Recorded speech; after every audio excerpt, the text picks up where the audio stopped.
दोस्तों कैसे आप सब लोग। आज मैं आपको फायर सेफ्टी की जनरल अवेयरनेस की जानकारी के बारे में बताऊंगा और उसकी ट्रेनिंग दूंगा कि फायर सेफ्टी की जनरल अवेयरनेस की जानकारी के अंदर क्या क्या चीज़ें आती है, उसके बारे में आपको मैं इंट्रोडक्शन करवाऊंगा। सबसे पहले मैं आपको बताऊंगा कि फायर की जो डेफिनेशन होती है वो क्या होती है, फायर कितने टाइप की होती है, इनके जो बुझाने का जो तरीका होता है वो क्या होता है, और कौन सा सिलेंडर जो फायर एक्सटिंग्विशर होता है वो कौन सी आग पर कौन सा यूज में लेना है, उसके बारे में आपको मैं जानकारी दूंगा। सबसे पहले मैं आप बात करता हूँ फायर की डेफिनेशन के बारे में। फायर क्या होती है, फायर एक क्या होती है, ऑक्सोथर्मल केमिकल रिएक्शन होता है। मतलब अगर हिंदी में अगर इसको ट्रांसलेट करें तो एक ऑक्सीकरण अभिक्रिया होती है जिसमें जो जलने के बाद में क्या क्या चीज़ें निकलती है, धुआं निकलता है, जो टॉक्सिक गैस जो निकलती है, जो कण निकलते हैं।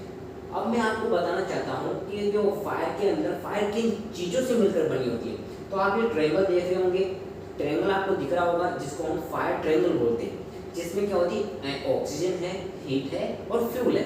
ये क्या होता है, फायर ट्रायंगल। मतलब इन तीन चीज़ों से मिलकर क्या बनती है, फायर बनती है। तो फायर अगर आपको फायर को बुझाना है तो क्या करना है, आपको इन तीनों ट्रायंगल में से एक ट्रायंगल मतलब एक चीज़ को क्या कर देंगे, अपन हटा देंगे। जैसे मान लो आपको आग बुझाना है तो या तो ऑक्सीजन को कट कर दो, या फिर फ्यूल को हटा दो, या फिर क्या कर दो, हीट को हटा दो।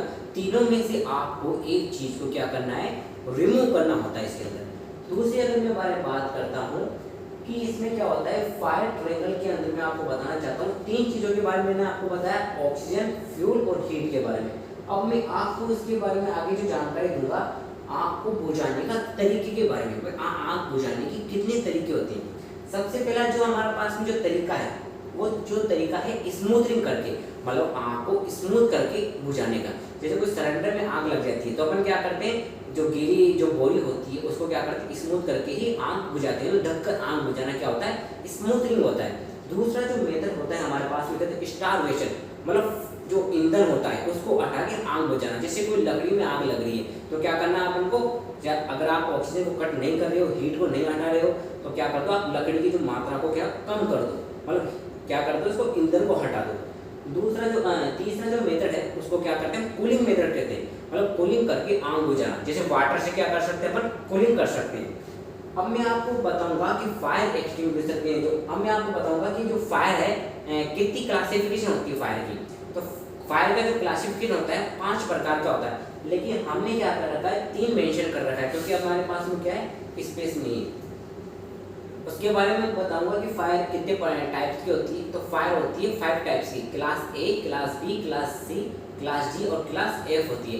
ये हमारा जो है आईएस स्टैंडर्ड है। अगर हम एनएफपी अगर हम जो बाहर का अमेरिका का जो कोड की अगर तैयारी करते हैं, देखते हैं, तो उसमें अंदर क्या आता है, क्लास एफ की जगह के डिफाइन किया जाता है।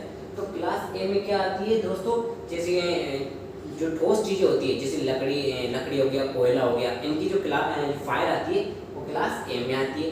क्लास बी में आती है लिक्विड, जैसे पेट्रोल हो गया, एल्कोहल हो गया, इनकी जो फायर आती है वो क्लास बी में आती है।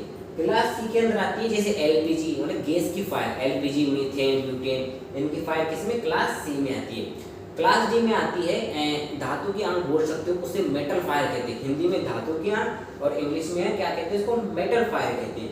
अगर मैं आपको आगे जो बताऊं, क्लास डी मैंने आपको बता दी। क्लास एफ के बारे में बताना चाहता हूँ कि क्लास एफ के अंदर क्या आती है, किचन फायर के बारे में बताया जाता है कि क्लास एफ में आती है किचन फायर। दोस्तों ये जो जानकारी है, जो जनरल अवेयरनेस की जो जानकारी मैंने आपको दी है, ये आपको कैसे लगी कमेंट्स करके बताएं, और जो हमारा जो चैनल है उसको लाइक करें, सब्सक्राइब करें और बेल आइकन को दबाएं। थैंक यू दोस्तों।